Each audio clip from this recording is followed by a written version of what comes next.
Star news Marathi, नवे पाऊल नवी दिशा। तुम्हाला हाडांचा त्रास आहे, विटा सोडून उपचारासाठी बाहेर जायचा विचार करताय? मग आहे ना विट्यातील डॉक्टर अक्षय बापट यांचं श्रीकृपा ऑर्थोपेडिक हॉस्पिटल। आमच्या उपलब्ध सुविधा डिजिटल एक्सरे, सुसज्ज ऑपरेशन थिएटर, स्पोर्ट्स मेडिसिन, दुर्बिणीद्वारे सांध्याच्या व लिगामेंट शस्त्रक्रिया, जॉइंट रिप्लेसमेंट उपचार, फ्रॅक्चर, ऍक्सिडेंट वरील उपचार व शस्त्रक्रिया, मणक्याचे आजार, physiotherapy, special semi special general room, cashless insurance सेवा उपलब्ध। तसेच डॉक्टर स्नेहा बापट यांचे श्रीकृपा होमिओपॅथिक क्लिनिक हे। आमचा पत्ता श्रीकृपा ऑर्थोपेडिक हॉस्पिटल, विटा। तुम्हाला सोने खरेदी करायचं आहे तर मग चला विट्याच्या ओम ज्वेलर्स मध्ये।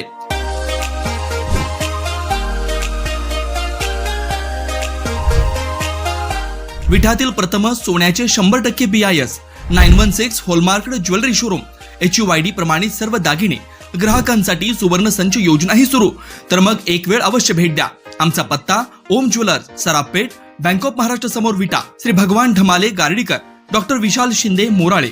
विधानसभेच्या निवडणुकीच्या निकालानंतर सगळ्या कार्यकर्त्यांना भेटावं, त्यांना पुन्हा एकदा ऊर्जा त्यांना द्यावी आणि सगळ्यांनी काम केलेलं आहे त्याबद्दल त्यांचं धन्यवाद व्यक्त करावं, यासाठी खरं तर मी आजची इथं बैठक घेतली होती। त्यानिमित्तानं पत्रकारांना सामोरं जावं, पत्रकारांशी हितगुज करावं।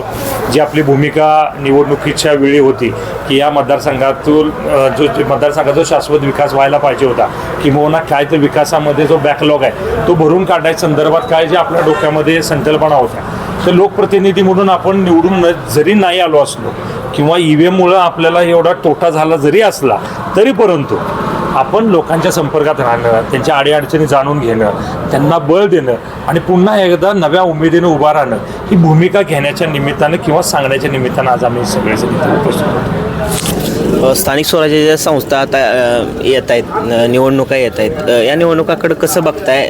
स्वतंत्र लढण्याचा विचार आहे की इथल्या कोणाला तरी सोबत घेऊन लढणार? नाही, असं आत्ता तर आमची अशी भूमिका आहे की राष्ट्रवादी काँग्रेस शरदचंद्रजी पवार पक्ष या पक्षाच्या वतीनं इथल्या सगळ्या स्थानिक स्वराज्य संस्थांच्या निवडणुका आम्ही लढायचं अशी आम्ही भूमिका घेतली आणि ती भूमिका घेऊन आम्ही आता पुढे जातो। अजून आता मतदारसंघाची म्हणजे जिल्हा परिषद पंचायत समितीच्या मतदारसंघाची रचना होणं, त्याच्यामध्ये आरक्षण पडणं आणि मग त्यानंतर इलेक्टिव्ह मेरिटवरती उमेदवार कोण असतील त्या हिशोबानं काय पुढं गोष्टी करायला लागल्या तर त्यावेळेचा प्रश्न त्यावेळी। पण आता तरी आमची भूमिका आहे की आटपाडी नगरपंचायत असेल किंवा इथल्या आटपाडी तालुक्यातल्या सगळ्या जिल्हा परिषद पंचायत समिती निवडणुका या पूर्ण ताकदीनिशी आपण आपल्या पक्षाच्या वतीने लढवायचा आपण विचार करतो। ज्या पद्धतीनं विट्याची नगर परिषद असेल, तुम्ही देशामध्ये तिला एक म्हणजे मेरिटमध्ये आणण्याचा प्रयत्न केला, तसं आटपाडीच्या बाबतीमध्ये या दृष्टिकोनातून बघताय का? नक्कीच बघतोय आणि मी इलेक्शनच्या वेळी सुद्धा एक ब्ल्यू प्रिंट द्यायचा प्रयत्न केला होता की ज्या पद्धतीनं विटा शहर आज सगळ्या गोष्टीमध्ये नंबर 1ला आम्ही आणायचा प्रयत्न केला। मी तिथले नागरिक असते सगळ्यांचं त्याच्यामध्ये श्रेय, तसं इथल्या लोकांची मानसिकता सुरुवातीला बदलणं आणि त्यांना आश्वासक एक नेतृत्व म्हणून पुढं येणं आणि इथल्या सगळ्या स्थानिक नेत्या मंडळी जे आपल्या विचारधारेल किंवा ज्यांना वाटतं की आटपाडीचा नंबर 1 आला पाहिजे असे सकारात्मक विचाराचे सगळे त्यांना बरोबर घेऊन आटपाडीचा आमूलाग्र बदल करणार। आटपाडी शहराचा नुसतं म्हणण्यासाठी शहर आहे पण तिथं सगळ्या फॅसिलिटी किंवा आज एकंदरीत फिरताना आपल्या लक्षात येत असेल की अगदी ग्रामपंचायतीपेक्षा वाईट अवस्था आज या आटपाडी शहराची आहे। ही बदलण्याचा दृष्टिकोन नक्की आपल्याकडे ब्ल्यू प्रिंट आहे आणि नक्की तुम्हाला लक्षात येईल की पुढच्या काय कालावधीमध्ये ती ब्ल्यू प्रिंट घेऊनच आम्ही इकडे प्रचाराला किंवा लोकांच्यात जायचा आम्ही विचार करतो। सहकार क्षेत्रातली कामगिरी बघितली तर आपलं काम उत्कृष्ट आहे। अशा सहकार क्षेत्रामध्ये आटपाडी तालुक्यात नव्यानं काय राबवण्याचं प्रयत्न आहेत का किंवा काय योजना आहेत का? योजना अशा मी तुम्हाला पाठिंबा श्लोक अहिल्याबाई होळकर यांच्या नावानं आपण या भागामध्ये एक शैक्षणिक संकुल उभा करतोय, त्याची उभारणीचं काम आता आपण सुरू करतोय।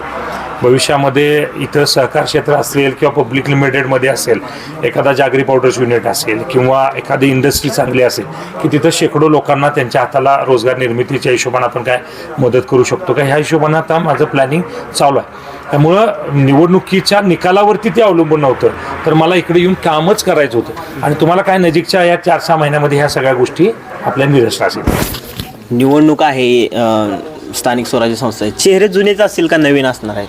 आता मी तुम्हाला मगाशी पण सांगितलं की इलेक्टिव्ह मेरिटवरती आणि तिथं पडणाऱ्या आरक्षणावरती ह्या सगळ्या गोष्टी अवलंबून असते। जुने आणि नवीन ह्याच्यापेक्षा जो लोकांना न्याय देऊ शकतो, लोकांच्या प्रश्नाचे न्याय देऊ शकतो आणि त्याला तिथल्या प्रश्नाची उकल आहे आणि तो नेतृत्व केल्यामुळं त्या परिसराचा विकास तो करू शकतो, अशाच चांगल्या व्यक्तिमत्वांना आपण तिथं निवडून म्हणजे त्याचं संधी दिली पाहिजे. आपल्या परिसरातील लेटेस्ट बातम्या पाहण्यासाठी स्टार न्यूज मराठी यूट्यूब चॅनलला आत्ताच सबस्क्राईब करा.